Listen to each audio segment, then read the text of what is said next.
Assalamualaikum warahmatullahi wabarakatuh. Selamat datang kembali di channel Ronji TV. Sunan Gunung Jati memiliki nama asli Syekh Syarif Hidayatullah. Sunan Gunung Jati merupakan bagian dari Wali Songo yang lahir pada tahun 1448 Masehi di Kairo, Mesir. Sunan Gunung Jati terlahir dari pasangan Syarif Abdullah dan Nyai Roro Santang. Beliau mengajarkan nilai ketakwaan, keyakinan, kedisiplinan, kesopanan, kehidupan sosial, dan tata krama. Dalam berdakwah, Sunan Gunung Jati menggunakan 3 cara, yaitu dengan memperluas wilayah, menjalin hubungan dengan tokoh berpengaruh, dan melalui pernikahan. Dikisahkan Sunan Gunung Jati dapat bertemu dengan Nabi Muhammad SAW atas petunjuk seorang naga. Suatu ketika Sunan Gunung Jati yang merupakan putra Raja Mesir sedang sendirian di gedung perpustakaan. Sunan Gunung Jati sedang fokus membaca kitab Usul Kalam dengan serius hingga bisa menangkap isinya dengan baik. Setelah membacanya, Sunan Gunung Jati termotivasi ingin berguru kepada Nabi Muhammad SAW. Walaupun sejatinya beliau sudah paham bahwa Rasulullah SAW sudah lama wafat. Namun kenyataan tersebut tidak membuat Sunan Gunung Jati membatalkan tekad dan niatnya yang begitu kuat. Lantas Sunan Gunung Jati menemui ibunya untuk meminta izin berguru dan mencari Nabi Muhammad SAW. Ibunya menegaskan kepada Sunan Gunung Jati bahwa Nabi Muhammad telah wafat. Ia menasihati Syekh Syarif Hidayatullah untuk mencari ulama lain yang disukai dan tidak perlu mencari guru yang telah lama tiada. Akan tetapi Sunan Gunung Jati tetap memaksa dan pamit untuk berangkat. Sang ibu pun tidak bisa mencegahnya, hanya bisa menangis dan pasrah karena ditinggal putra kesayangannya. Suatu malam sang ibu bermimpi bertemu suaminya. Lalu suaminya berkata agar ia ikhlas serta percaya kepada Allah SWT. Dalam mimpi itu sang suami juga berkata agar berdoa kepada Allah SWT dan semoga keputusan Syarif Hidayatullah menuntunnya menjadi pribadi yang lebih baik. Selepas bangun dari mimpi, sang ibu kemudian langsung bertaubat, berdoa dan memuji kebesaran Allah SWT. Di tengah perjalanan, tepatnya di sebuah hutan, Sunan Gunung Jati bertemu dengan seekor naga yang besar dan menghadang perjalanannya. Sang naga bertanya, "Siapa kamu dan mau kemana?" Sunan Gunung Jati menjawab bahwa ia adalah putra Raja Mesir yang sedang menempuh perjalanan untuk mencari dan berguru kepada Nabi Muhammad SAW. Sang naga mengatakan bahwa jika ingin bertemu Nabi Muhammad, maka berjalanlah ke arah barat menuju Pulau Majiti. Setelah menempuh perjalanan sesuai arahan seekor naga, akhirnya Sunan Gunung Jati berhasil bertemu Nabi Muhammad. Dalam perjumpaan itu, Nabi Muhammad menasihati Sunan Gunung Jati agar mematuhi perintah dan larangan Allah dalam Al-Quran. Sunan Gunung Jati lalu berterima kasih atas nasihat dan pemberian insan kamil dari Nabi Muhammad SAW. Dikisahkan salah satu kisah kesaktian atau karomah yang dimiliki Sunan Gunung Jati adalah mampu menaklukkan ular naga raksasa. Berkat karomahnya itu, sang naga raksasa berubah menjadi senjata pusaka yang sangat sakti. Senjata pusaka yang merupakan perubahan wujud dari seekor naga raksasa itu diberi nama keris pusaka Sang Hyang Naga. Dinamakan Sang Hyang Naga karena keris tersebut merupakan jelmaan dari seekor naga besar yang Sunan Gunung Jati taklukkan pada saat malam Lailatul Qadar bulan Ramadan.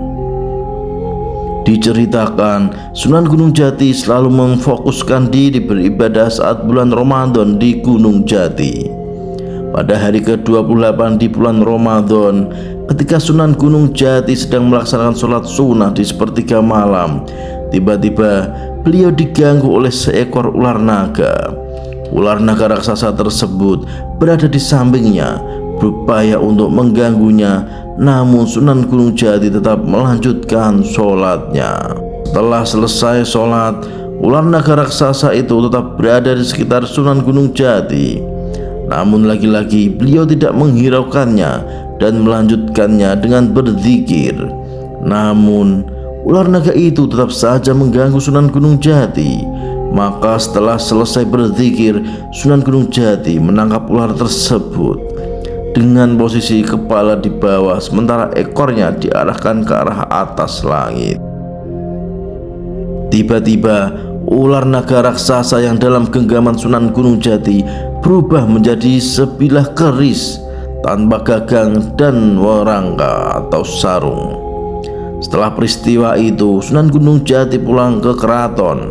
Di sana ia memerintahkan Ki Bengko agar membuatkan gagang dan warangka keris yang baru saja Sunan Gunung Jati peroleh ketika sholat di sepertiga malam bulan Ramadan. Dengan cepat Ki Bengko menuruti perintah rajanya. Gagang keris yang dibuat oleh Ki Bengko berbahan kayu kemuning, sementara warangkanya terbuat dari kayu kulti. Pada saat sholat Idul Fitri dilaksanakan, Sunan Gunung Jati membawa keris itu dalam pinggangnya. Keris itu kemudian dinamai Sunan Gunung Jati dengan nama keris Sang Hyang Naga, karena keris tersebut mulanya perwujudan seekor naga besar. Konon keris Sang Hyang Naga dijadikan sebagai pusaka pribadi oleh Sunan Gunung Jati. Keris ini dalam catatan yang lain disebutkan sangat bertuah. Bahkan keris inilah yang nantinya digunakan oleh Sunan Kudus untuk mengeksekusi mati Syekh Siti Jenar. Sunan Gunung Jati wafat dalam usia 120 tahun, di mana putra dan cucunya tidak sempat memimpin Cirebon karena meninggal terlebih dahulu, melainkan cicitnya lah yang memimpin Kesultanan Cirebon setelah wafatnya Syarif Hidayatullah. Syekh Syarif Hidayatullah kemudian dikenal dengan Sunan Gunung Jati karena dimakamkan di Bukit Gunung Jati. Misteri kesaktian Sunan Gunung Jati.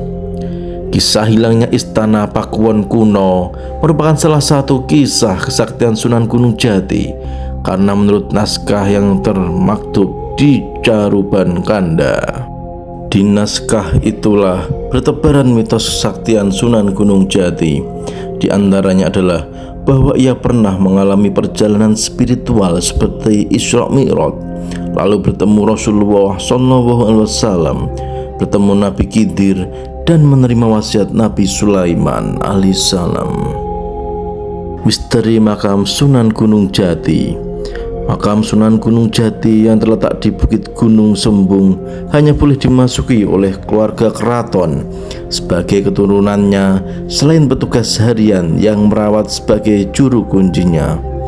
Selain dari orang-orang yang disebutkan itu, tidak ada yang diperkenankan untuk memasuki makam Sunan Gunung Jati. Alasannya antara lain adalah begitu banyaknya benda-benda berharga yang perlu dijaga, seperti keramik-keramik atau benda-benda porselin lainnya yang menempel di tembok-tembok dan guci-guci yang dipajang sepanjang jalan makam. Keramik-keramik yang menempel di tembok bangunan makam konon dibawa oleh istri Sunan Gunung Jati yang berasal dari Cina, yaitu Putri Ongtin. Ada 9 pintu yang terdapat dalam makam Sunan Gunung Jati. 9 pintu tersebut yaitu pintu Gapura, pintu Krapyak, pintu Pasujudan, pintu Ratna Kumala, pintu Jinem, pintu Rororoga, pintu Kaca, pintu Bacem, dan yang terakhir pintu Teratai. Para peziarah di makam Sunan Gunung Jati hanya diperkenankan sampai di batas pintu Serabi Muka, yang pada waktu-waktu tertentu dibuka dan dijaga selama beberapa menit kalau ada yang ingin menerobos masuk. Dari pintu yang diberi nama Selamat Tangkep itu terlihat puluhan anak tangga menuju makam Sunan Gunung Jati. Untuk para pengunjung dan peziarah hanya diperbolehkan sampai pada pintu kelima, karena setelah pintu kelima itu hanya diperbolehkan untuk kalangan keturunan Sunan Gunung Jati. Berziarah ke makam Sunan Gunung Jati adalah salah satu keinginan banyak orang, maka tempat ini akan dipenuhi para peziarah. Diharapkan agar tidak teledor atau tetap waspada. Di makam ini terdapat balai yang bernama Balai Pelayoman. Menurut warga setempat, jika ada seseorang yang tertidur di balai tersebut, ketika kembali ke rumahnya, maka orang tersebut akan meninggal dunia. Maka makam ini memang tak pernah sepi oleh peziarah yang datang dari seluruh pelosok negeri ini. Bukan hanya itu, beberapa peziarah juga datang dari luar negeri. Di komplek pemakaman ini banyak warga yang menjual berbagai macam kebutuhan utama, terutama yaitu makanan. Banyak cerita mengenai karomah Sunan Gunung Jati sebagaimana diceritakan dalam Babat Tanah Sunda dan Babat Cirebon. Konon suatu ketika Syarif Hidayatullah Muda hendak menunaikan rukun Islam kelima, berangkat haji ke Baitullah. Dia dibekali oleh ibunya uang sejumlah 100 dirham. Di tengah perjalanan dia dihadang sekelompok perampok. Tanpa basa-basi, semua uang pemberian ibunya sebanyak 100 dirham dia berikan kepada para penyamun tersebut. Para penyamun tidak merasa puas dengan tindakan Syarif Hidayatullah. Mereka menyangka bahwa dia membawa uang lebih dari sekedar yang diberikan. Mereka lalu terus memaksanya untuk memberikan harta yang dibawanya. Melihat hal tersebut, Syarif Hidayatullah malah tersenyum dan menyuruh mereka untuk melihat ke sebuah pohon. Ini ada satu lagi, sebuah pohon dari emas. Bagilah di antara kawan-kawanmu. Ternyata pohon yang ditunjuknya berubah menjadi emas. Akhirnya mereka masuk Islam dan menjadi murid dari Syarif Hidayatullah. Masih dalam buku yang sama disebutkan bahwa ketika berangkat dari Mesir ke tanah Jawa, Syarif Hidayatullah tidaklah menggunakan perahu, tetapi dia justru berjalan di atas air laut. Dalam serat Walisana dengan Langgam Durma diceritakan mengenai salah satu karomah Sunan Gunung Jati. Peristiwa itu terjadi saat peperangan antara pasukan Demak dengan para tentara Majapahit. Dalam peristiwa tersebut diceritakan bahwa Syarif Hidayatullah mengeluarkan surbannya dan setelah dikibaskan, maka muncul bala tentara tikus yang tidak terbilang banyaknya menyerang bala tentara Majapahit sehingga mereka panik dan berantakan. Diceritakan juga dalam Babat Tanah Sunda dan Babat Cirebon bahwa suatu ketika Syarif Hidayatullah bertanya kepada Pangeran Kuningan tentang cara-cara mengislamkan raja-raja Pasundan.